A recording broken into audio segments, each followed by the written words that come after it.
So third quarter is just continuation of second quarter, and the fourth quarter coming up is continuation of third quarter. So much of that is really just a developing story, and is not dramatic in the sense that something completely stops and starts.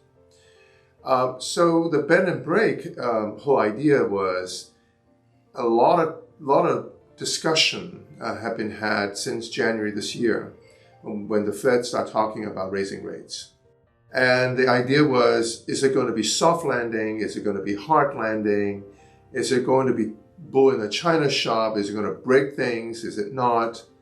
Well, the original idea was, or the speculation was, no, we're just bending. We're just sort of shaping the economy in a certain way by raising interest rates. All that kind of made sense, so to speak.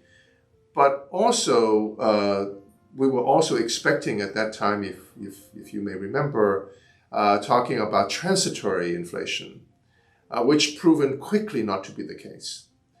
And the Fed has been single-mindedly trying to stop the rise of inflation. Well, as inflation continued to ratchet up, this bending becoming harder and harder because you're trying to stop a moving train, so to speak.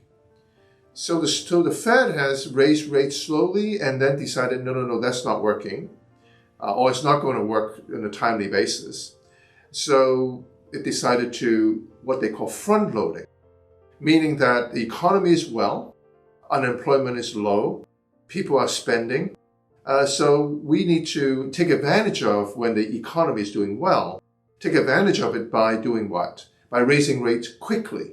So it went from 25 basis points to 50 basis points to 75 basis points per meeting. And now 75 basis points is sort of the de facto way of increasing interest rate, which is a lot. So the third quarter has come to realize that the Fed is very serious in bringing the inflation rate back to their target 2%. We're really talking about the core inflation rate, which is what they care about. Core inflation rate is the inflation rate that is much stickier, not up and down, not very volatile. That's the inflation that we live with.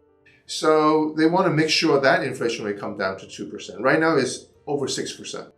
It's going to take a bit to go from 6 to 2. So the uncertainty now is really about how much more front loading they're going to do and when what we will call the terminal rate, and when will that happen? What is terminal rate? Terminal rate is the rate by which it will end. It won't go any further. Well, nobody really knows when the terminal rate is. We can guess. We're now looking at the end of the year rate, not the terminal rate, but end of year rate in the 425 to 450 basis point range. That's a lot from 25 basis point and 0 when we first started at the beginning of the year. That's a lot of front loading. So we were bending and we're thinking it's going to break. And what do I mean by break? Number one, we strongly believe it's going to be a hard landing, meaning that we're going to end up in a recession. And of course, the Fed doesn't say it's okay to be in a recession. But the Fed has signaled very clearly that it's going to take a little bit of pain. Well, what is pain? Well, recession is pain. Right? So they're willing to put up with a little bit of pain to get inflation down. And they also understand pain meaning lower economic activity, lower aggregate demand, meaning lower GDP. And they also understand that there's a mismatch between the supply of labor and the need for labor, the demand for labor. There's a mismatch in the sense there's too much demand, not enough supply. Now, we're not going to get into all those reasons, but some of the reasons are obvious that just some people have decided, made a definitive change and quit. You know, the age of great resignation, if you remember that term, I think 2 quarters ago. So in order to bring that balance, is what? Is to slow down the economy. People want to hire fewer people and match the supply. So we're also thinking what they really are talking about is increased unemployment rate, right? So increased unemployment, lower economic activity, all those sounds awfully like recession. But that's not the only thing that's breaking. So there are other things that could be breaking. If we take the United Kingdom, for example, the currency has broken. Their bond spread, in other words, let's put it another way, their longer-term bonds have spiked the interest rate. In other words, investors are expecting a much higher cost of borrowing, which affects everything. For example, in the case of United Kingdom, it has to do with their pension plan, which have certain type of scheme that that requires an interest rate to be more stable and lower, because they and us and the whole world were much more used to a low interest rate environment. So bend has been happening, but break, I believe, is going to happen. The question is, what kind of breakage? And are there going to be still spillover effects? All that is yet unknown.